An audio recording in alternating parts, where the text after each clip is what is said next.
Hi, Vasundhara వంటింటికి స్వాగతం. వసుంధర వంటింట్లో ఈరోజు మనం తోటకూరతో పకోడీ చేద్దాం. ఇప్పుడు 4 ఉల్లిపాయలు తీసుకుని సన్నగా తరుక్కుందాము.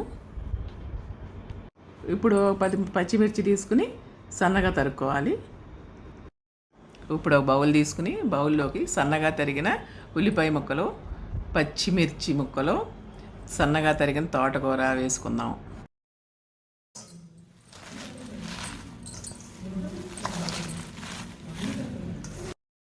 అన్నిటినీ బాగా కలిపేసిన తర్వాత 2 స్పూన్లు ఉప్పు వేసుకుందాము. తర్వాత 2 స్పూన్లు కారం వేసుకుందాము.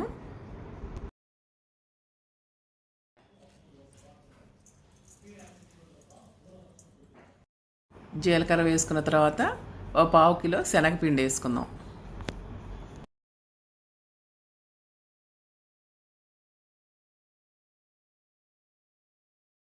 అన్నిటినీ బాగా కలుపుకోవాలి.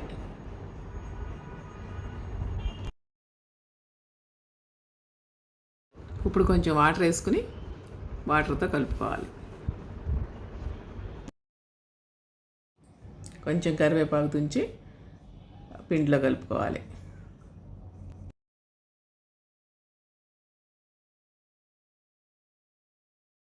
ఇప్పుడు ఒక బాండీ పెట్టుకొని దాంట్లో ఆయిల్ వేసుకుందాము.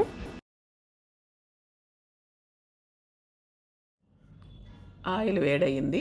వేడైన తర్వాత చిన్న చిన్న ముద్దలుగా వేసుకోవాలి.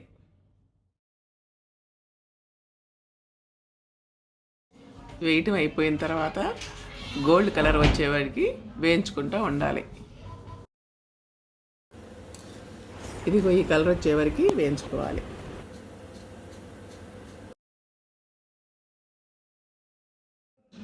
తోటకూర పకోడీ రెడీ అయిపోయింది. మీరు కూడా ఒకసారి ట్రై చేసి ఎలా ఉందో కామెంట్స్ రూపంలో తెలియపరచండి. నచ్చితే లైక్ చేయండి, షేర్ చేయండి, ఈ ఛానల్కి సబ్స్క్రైబ్ చేయండి.